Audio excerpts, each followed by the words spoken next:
ইসলামী সমাজ গড়ার উপায়। তো এখানে কয়েকটি বিষয় উল্লেখ করেছে,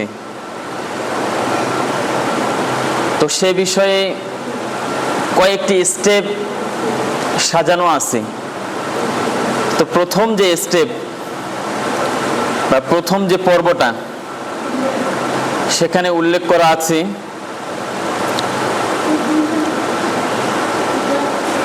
আল্লাহ পাক রব্বুল আলামিন দুনিয়াতে চলার জন্য অনেক কিছু নিয়ম কানুন দিয়েছে, তাই না? মানুষ কি নিয়মের বাইরে নাকি? মানুষ কি নিজের ক্ষমতায় কি চলতে পারে না আল্লাহর ক্ষমতায় চলে? তা আল্লাহর ক্ষমতায় যেহেতু চলবে, আল্লাহর একটা লিমিট, আল্লাহর একটা বিধান সবকিছু দিয়েছেন কিনা, এর বাইরে যারা চলবে তারা ক্ষতিগ্রস্তের মধ্যে থাকবে। আর ইসলামী যে বিধান, ইসলামের যে হুকুমত আল্লাহ কি এমনি এমনি দিছে? সমাজের মানুষগুলো শান্তিতে থাকবে, সমাজের মানুষগুলো একে অপরের প্রতি মহাব্বতের সাথে থাকবে, খুব শান্তিতে থাকবে। কোনো বিপদ আপদ বালা মুসিবত খুব সহজে আল্লাহ দিবে না যদি ইসলামী হুকুমত অনুযায়ী জীবনটা পরিচালিত করে, ঠিক কিনা? এটাই হলো মূল, এটাই হলো বাস্তবতা। আমরা যদি ইসলামী হুকুমত ভাবে যদি আমাদের জীবন যাপন করি, আমাদের সন্তানদেরকে যদি লালন পালন করি, আমরা যদি ইসলামিক যে মূল ক্যাটাগরি যেটা আছে সেইভাবে আমাদের সন্তানদেরকে যদি আমরা মানুষের মতো মানুষ করি, আল্লাহ পাক রব্বুল আলামিন বলে ওই বান্দার প্রতি আমি আল্লাহ পরিপূর্ণ সন্তুষ্ট হয়ে যায়। বলেন সুবহানাল্লাহ।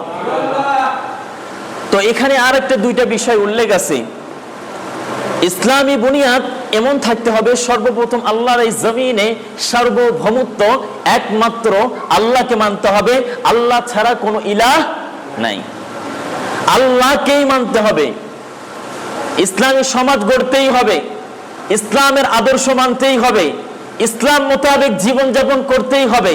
ইসলাম বাদ দিয়ে কেউ যদি কোনো ধর্মকে অনুসরণ করে, কোনো আদর্শকে যদি অনুসরণ করে, আল্লাহ বলে সে যেন ক্ষতিগ্রস্তের মধ্যে হয়ে আছে। বলেন নাউযুবিল্লাহ।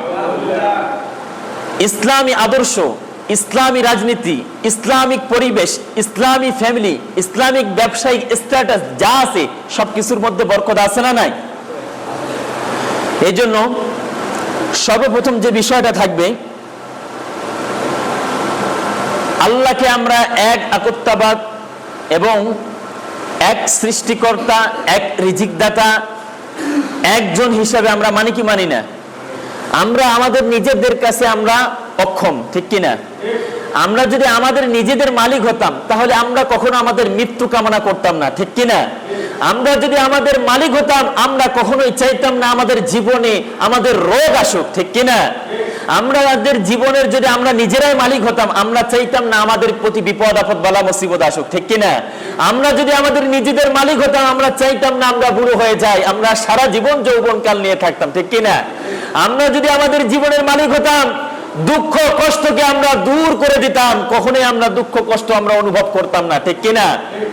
তাহলে আল্লাহ পাক আমাদেরকে ওই স্বাধীনতা দেয় নেই। আমি আমার নিজের স্বাধীনতা আমি অবলম্বন করতে পারি না, যদিও দেখা যায় আমি কিছু বলতে পারি, আমি কিছু করতে পারি, আমার চোখ দিয়েছে, কান দিয়েছে, আল্লাহ অনেক কিছু করার ক্ষমতা দিয়েছে, কিন্তু এই ক্ষমতা আমার নয়, ঠিক কিনা?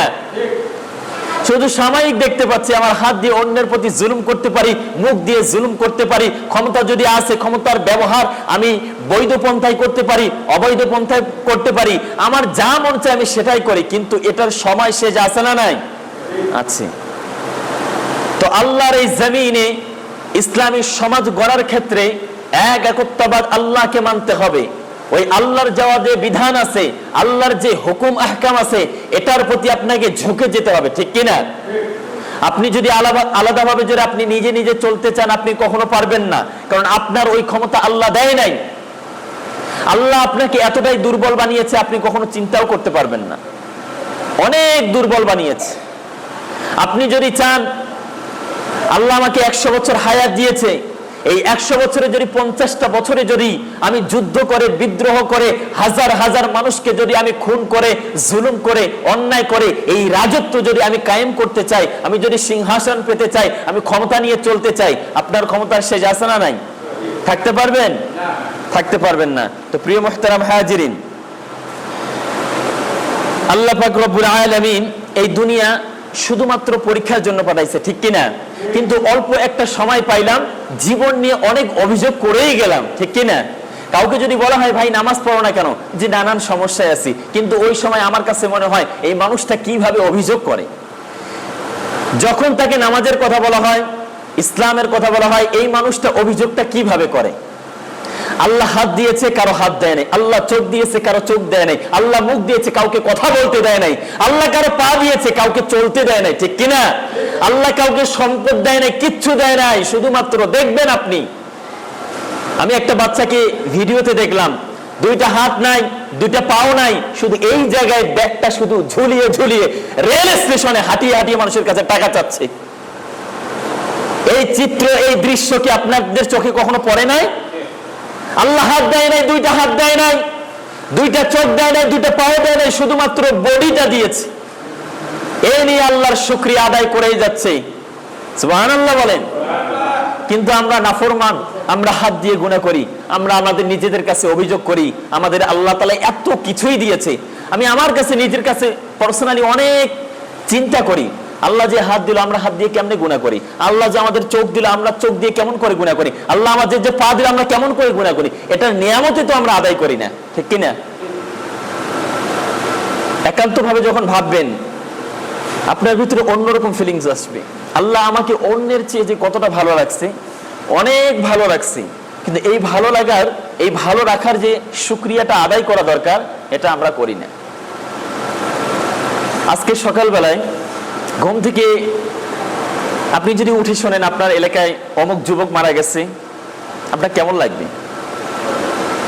আমিও তো যুবক, তার বয়স আমার বয়স একই, সেম, কিন্তু সে তো চলে গেল। কিন্তু আপনি ওই সময় চিন্তা করবেন, আমি কোন জায়গায় আছি, আমি কোন স্টেপে আসি, আমার দ্বারাই তো এখনো গুনাহ হচ্ছে, আমি তো এখনো নামাজ পড়ি না। খুব লজিক্যাল ভাবে আপনি চিন্তা করেন, একটা লোককে কি আপনি খুব গুরুত্ব দেন, খুব গুরুত্ব দেন একটা লোককে, তো আপনি যদি ওই লোকটাকে যদি 5 বার ডাক দেন যে ভাই আমার একটু দরকার আছে, আমার কাছে আসো, তো কয়বার? একবার ডাক দিলেন, সে কোনো রেসপন্স করলো না, কোনো উত্তর দিল না। 2 বার, তারপরও শুনলো না। 3 বার, তারপরও শুনলো না। 4 বার, তারপরও শোনে না। 5 বার, তারপরও শোনে না। আচ্ছা, এই ব্যক্তিটা, আমি যদি এমন হই সে আমার কোম্পানিতে জব করে, আমি কি করব? কি করবেন আপনি? আমি যদি বাতিল করে নেই, সিদ্ধান্ত নিয়ে নেই, আল্লাহ পাক রব্বুল আলামিন আপনাকে বারবার 5 বার মুয়াজ্জিন আযান দেওয়া হচ্ছে, মসজিদ থেকে বলা হচ্ছে হাইয়া আলাস সালাহ, নামাজের দিকে আসো, কাম টু প্রে, বারবার বলতেছে, 5 দুগুণা কয়বার? 10 বার হয়ে যাচ্ছে। কয়বার? 10 বার হয়ে যাচ্ছে। আমরা ভাবলাম 5 বার, কিন্তু দেখা যাচ্ছে 10 বার। ওই আল্লাহ যে বারবার আপনাকে 10টা বার ডাক দিল, আপনি যদি 5 বারে বিরক্ত হয়ে যান, একজনকে চাকরি থেকে যদি আপনি বহিষ্কার করে দেন, আল্লাহ কি আপনাকে বহিষ্কার করবে না? না না না, আল্লাহ তারপরেও বহিষ্কার করে নাই। আল্লাহর নিয়ামত আপনাকে দিয়েছে, চোখটা দিয়ে এখনো কি দেখে না? হাতটা এখনো কি চলে না? বডিটা কি এখনো চলতেছে না? তার কত, যে কথাটা বললাম, সকালবেলায় উঠে শুনলাম আমার ওই জামাতে এক যুবক ছেলে মারা গেছে, 35 বছর এরকম। আমাদের গ্রামে আবার একজন মুরব্বী মারা গেছে, ইংলিশ টিচার, আমাদের ফ্যামিলির মধ্যে। তো সম্পদ অনেক আছে, সম্পদ, গ্রামের সম্পদ কখনো ওরকম গণনা করে না, অনেক দিয়েছে আল্লাহ। কথা বুঝছেন? বাজারে জায়গা জমি অনেক আছে, কখনো দেখতেও যায় না, দোকানও উঠায় না। আর আপনার হয়তো একটু হলে তো কত দোকান উঠায় ভাড়া দিতেন এতদিন, ঠিক কিনা? মানুষ করে খাচ্ছে, কিন্তু সব সম্পদগুলো মাটির সাথে মিশে গেল। তার জায়গাটা, আসল জায়গা হলো কবরে। আপনি শেষ সময় একদম দেখবেন, 1 থেকে 15 বছর যখন বয়স থাকে, সেই সময়টা খেলার